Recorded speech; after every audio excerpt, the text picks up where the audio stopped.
Bienvenidos a una nueva entrevista acá para el diario electrónico Nuevo Poder. Nuestro invitado para el día de hoy es Carlos Cuneus. Estudió Derecho en la Universidad de Chile y obtuvo un máster en Arts en la Universidad de Essex. En 1980 fue promovido a Ciencia Política en la Universidad de Heidelberg. En 1985 y 86 fue profesor visitante en la Universidad de Siena.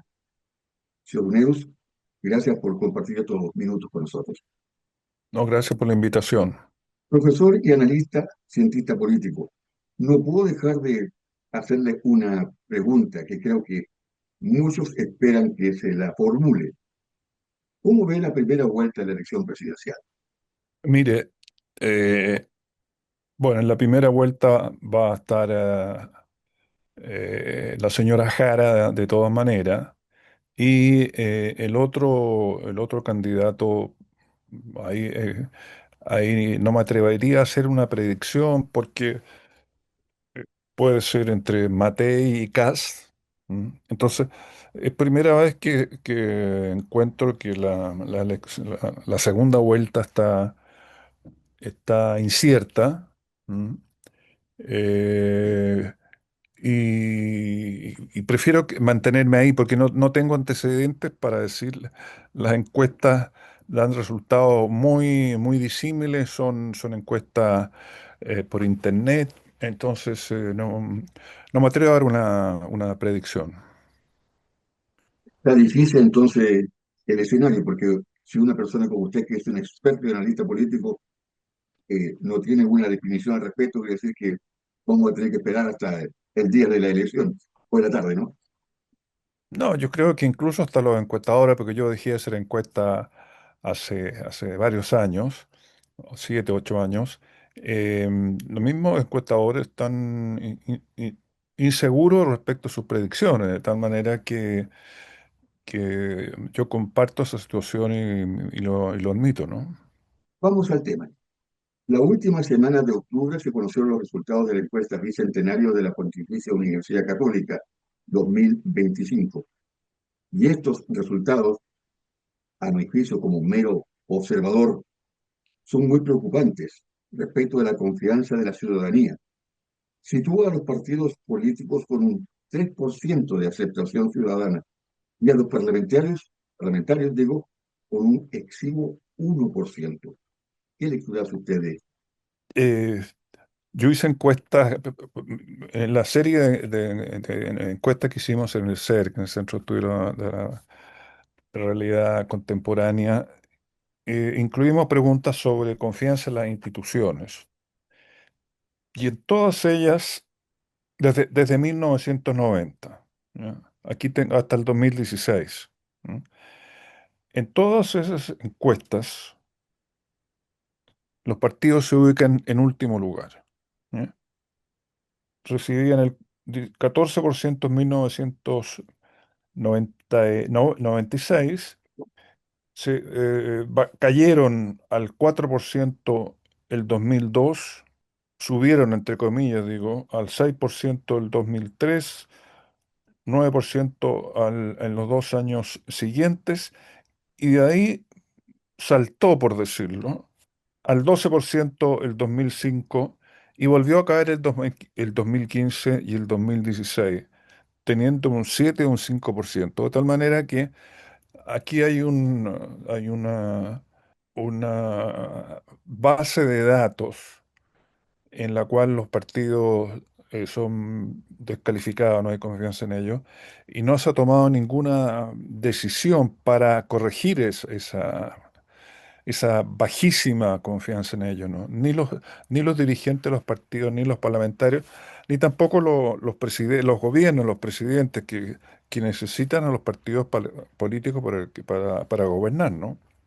Esa es una falla muy seria de nuestra cultura política. ¿Y esto es consecuencia de qué, señor Neus? ¿Dónde están los orígenes de esta confianza en que uno de pronto en el micro o en el metro o en un café uno escucha a los políticos, yo no les creo nada? Mire, no me atrevería a dar una respuesta en su oportunidad. eh, mientras hacía las encuestas veía los resultados, y claro, había un contexto nacional adverso a ello. Primero viene el impacto del régimen militar, ¿no es cierto?, con 16 años y medio denostando a los partidos, persiguiéndolos, etcétera.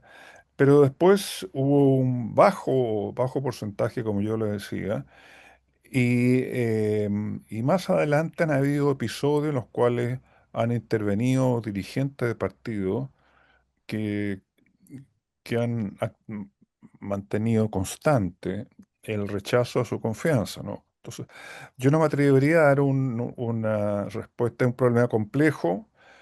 En algunos países existe una baja confianza en los políticos. Estamos en este tiempo con una visión muy crítica de los partidos en algunos países europeos, con la aparición de partidos antisistema o partidos de extrema derecha o de extrema izquierda, ¿no? Pero yo creo que en esto, con la serie de tiempo que tenemos, que son 26 años, y después viene la encuesta bicentenario, ahí tenemos un hecho que no se puede atribuir a la crisis de los partidos hoy día, sino que esto ha sido una constante en nuestro sistema político y una tarjeta roja a los partidos, a los dirigentes y a los gobiernos, ¿no? Ahora, Fíjese, hay un discurso y una actitud contra los políticos, contra los partidos, eh, que viene de hace tanto tiempo, como le digo, ¿no? ¿No es cierto? Pero eh, eso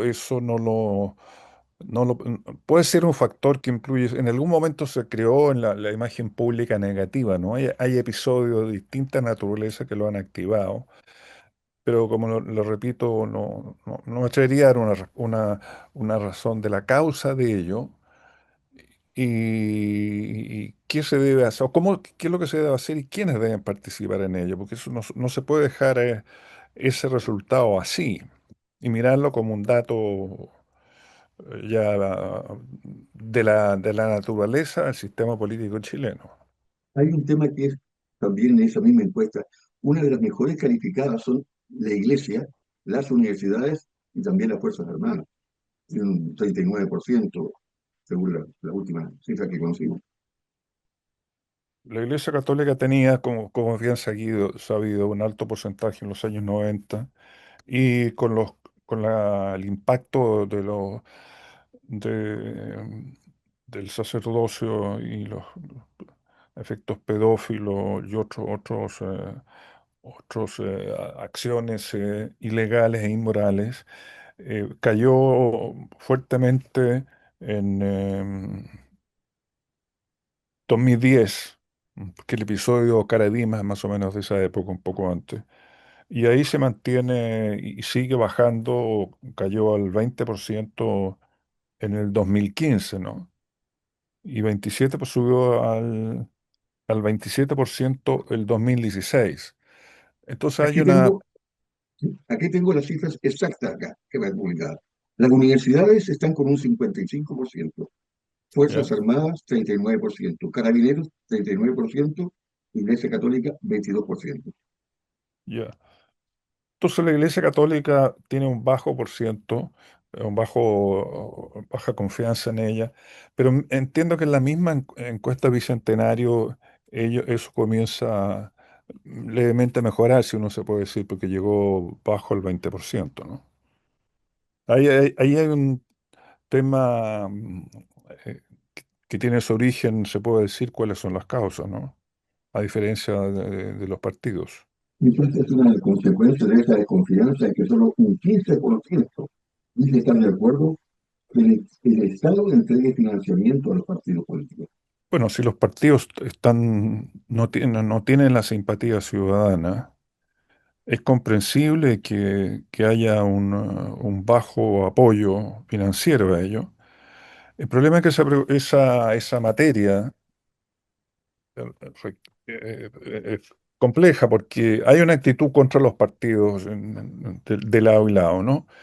Y la alternativa, no darle financiamiento, es peor que la enfermedad, porque van a buscar financiamientos a volver a lo que ocurría antes de la ley de financiamiento, que es del 2015, y eso abre la puerta al financiamiento ilegal de grandes empresas, de empresarios nacionales y extranjeros. Ahora, como estamos con el crimen, de una situación de crimen organizado tan presente en el país, obviamente se abre la puerta al financiamiento de estos sujetos, ¿no? Entonces, es extraordinariamente necesario que el Estado dé financiamiento, que lo explique cuál es el motivo y explique también lo que significa no darle financiamiento. Los partidos de derecha fueron muy negativos a esto, que se diera financiamiento, porque tenían financiamiento a las empresas. Pero los partidos de la concertación, mientras estuvieron en el gobierno, no lo reclamaron y también hicieron uso de eso, como lo demostraron los casos de la boleta ideológicamente falsa y el financiamiento de grupos económicos y grandes empresarios, incluso las candidaturas presidenciales del 2009 y del 2013. Todos los candidatos presidenciales recibieron financiamiento ilegal. Afortunadamente eso ha terminado, pero eso tuvo consecuencias en la opinión pública.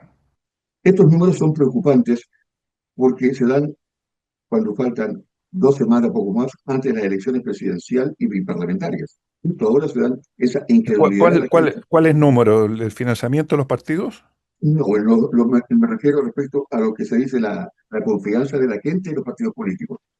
Bueno, sí, se ha dejado estar eso. El discurso contra los partidos se mantiene, se exagera, se resalta aún más, incluso por los dirigentes de algunas colectividades.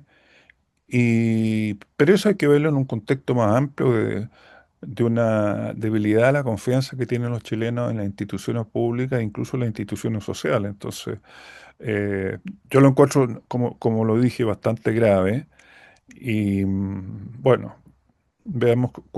Afortunadamente está el voto obligatorio, porque la mala imagen de los partidos tiene bastante que ver con la disminución de la participación electoral, la no inscripción de los jóvenes en los registros electorales y después que no votaran en las elecciones, ¿no? Los jóvenes y también los adultos. En octubre del año pasado, la encuesta Feedback de la Universidad de Portales reveló que el 52% de los chilenos cree que un régimen autoritario enfrentaría mejor la delincuencia que uno democrático. La pregunta, ¿acaso la criminalidad está poniendo en riesgo la democracia? Es una buena pregunta, ¿no? Que hay que planteársela, ¿ya? Eh, yo creo que lo está poniendo, constituye un nuevo prioridad de la política pública y, y no se ha tomado por parte de las autoridades, no solamente de gobierno, sino que de líderes de opinión, etcétera, haber tomado medidas más decididas sobre este punto antes, varios años antes. ¿No? No quiero mencionar solamente a este gobierno que se demoró en enfrentarlo, ¿no es cierto? Sino que también en los gobiernos anteriores hubo muchas declaraciones que termina la puerta giratoria, se le terminó la era a los delincuentes, etcétera, etcétera. Y la gente quiere resultados específicos y el combate a la delincuencia se ha hecho difícil, más complejo, no solamente acá, pero Chile tiene que mirarse respecto a sus propias capacidades que tuvo en el pasado, ¿no? Entonces ahí hay un problema bien serio que va a afectar a la confianza en el apoyo a la democracia, ¿no? Ahora, respecto a ese porcentaje de apoyo a un régimen autoritario, ¿no? Contra la otra alternativa es un régimen democrático o la indiferencia. Bueno, nosotros en los años dorados, por así decir, económicamente y políticamente también, en los años 90, a pesar de General Pinochet como comandante en jefe del ejército, eh, hubo un porcentaje considerable chileno que no respaldaba un régimen democrático. Ahora, la opción por un régimen autoritario, como aquí se dice, nunca superó, nunca llegó al 30%. Ahora me sorprende que esto es un porcentaje muy alto, ¿no? Eh, y lo que me parece pertinente ahí es ver cuál es el apoyo a la democracia. Y hay otras encuestas, la encuesta del Latino Barómetro, también el CEP ha considerado esa pregunta y, el apoyo a la democracia no ha sido de lo más, ha sido, ha estado entre los países intermedios, no ha sido alta, considerando nuestra tradición democrática y el buen desempeño económico de los gobiernos en general, dijéramos, ¿no? Hay años muy difíciles, hay años más negativos.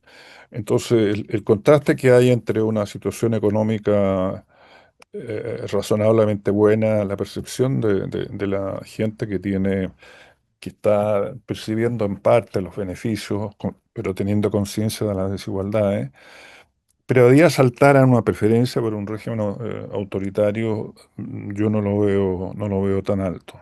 Es una visión minoritaria. Enseguida lo que aumenta también y que es muy significativo es una conjunto una parte de la población que le da lo mismo la forma de gobierno, que es la indiferencia al sistema político. Eso es muy grave porque lleva a la apatía, a no no participar en ninguna actividad cívica y tampoco ir en elecciones, ¿no? Ahora el voto obligatorio los pone en una situación de necesidad que tiene que ocurrir, pero si no existiera ello no lo harían. Recorriendo o recordando aquellos, como usted dice, estos años dorados de Chile, me escuché una vez un comentario extranjero que se mencionaba cuando Chile era el jaguar de América Latina, éramos un ejemplo en el latinoamericano, Claro. y se preguntaban, ¿qué te pasó Chile? Yo le pregunto a usted, señor Uneus, ¿qué le pasó a Chile? Buena pregunta, difícil respuesta. Yo pero estoy tratando de encontrar alguna explicación, ¿no? Yo le diría, miren, en la parte, o sea, por dar una respuesta, yo creo que nuestras élites se durmieron en los laureles. ¿Eh? Eh, Pusieron los huevos solamente en el crecimiento económico, descuidando la distribución, ¿no? Y tampoco sin percibir las exigencias que planteaba el mayor bienestar de las personas, el mayor ingreso, la mayor educación, etcétera, planteaba exigencias al sistema político que no se dieron.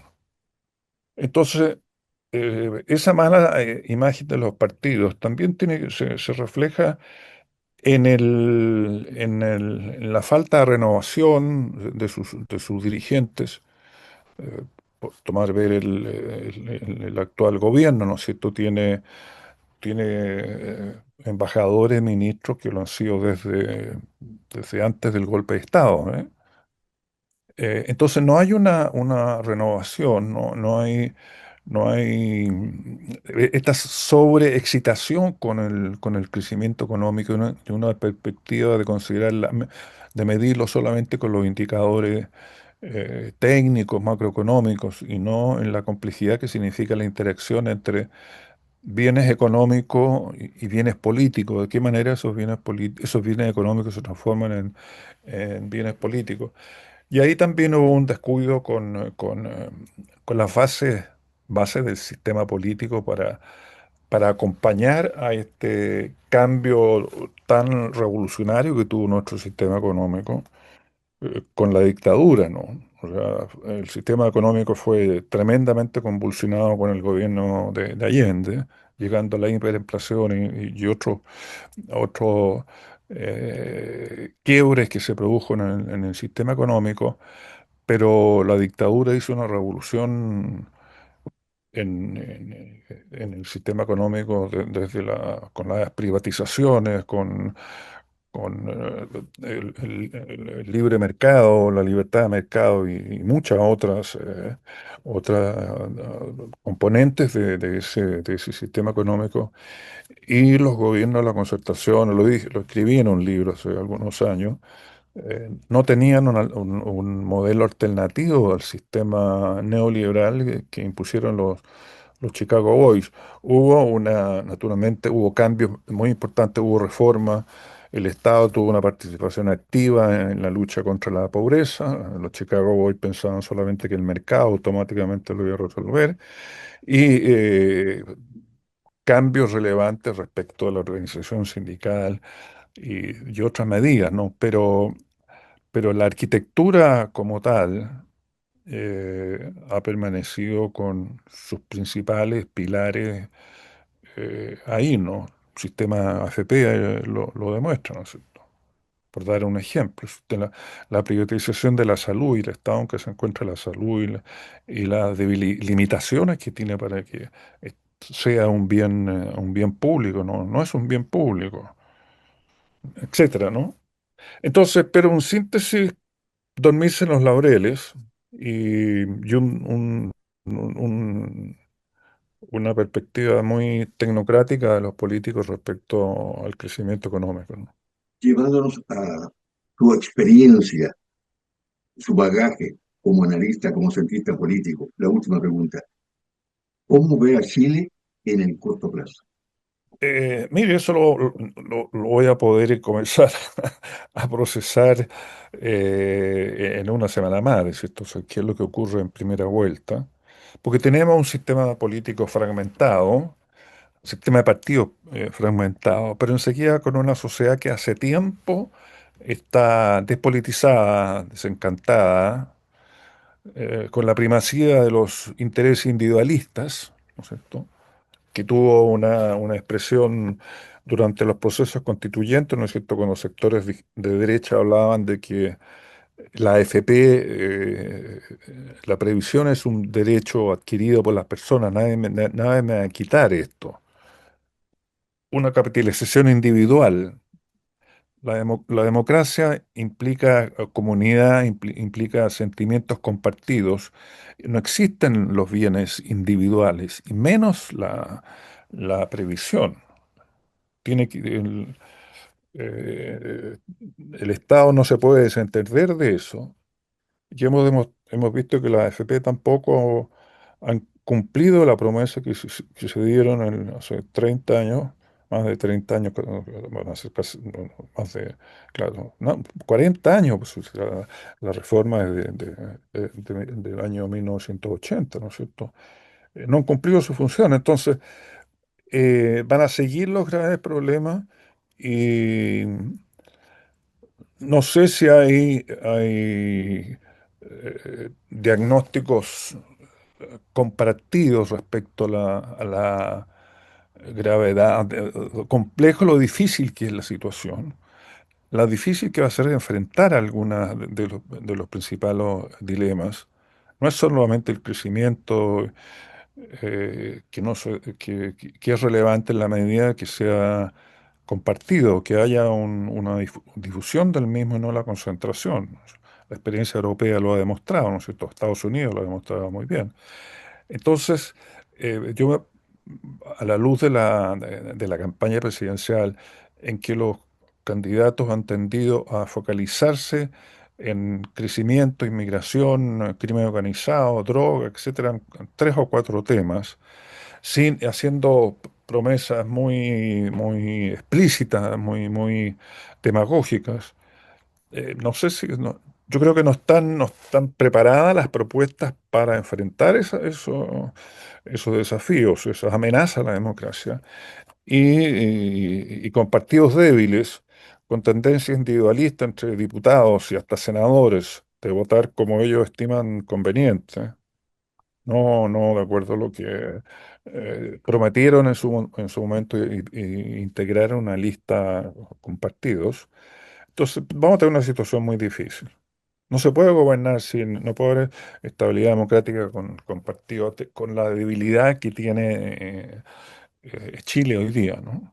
Le agradezco mucho haber compartido estos minutos con nosotros, que nos ha dado, creo que yo, que una entrevista, lo considero como una clase magistral, acerca de cómo está Chile, las cosas que se han hecho, lo que se va a hacer y el futuro que nos espera. Muchas gracias por su tiempo, profesor. Muchas gracias por la invitación.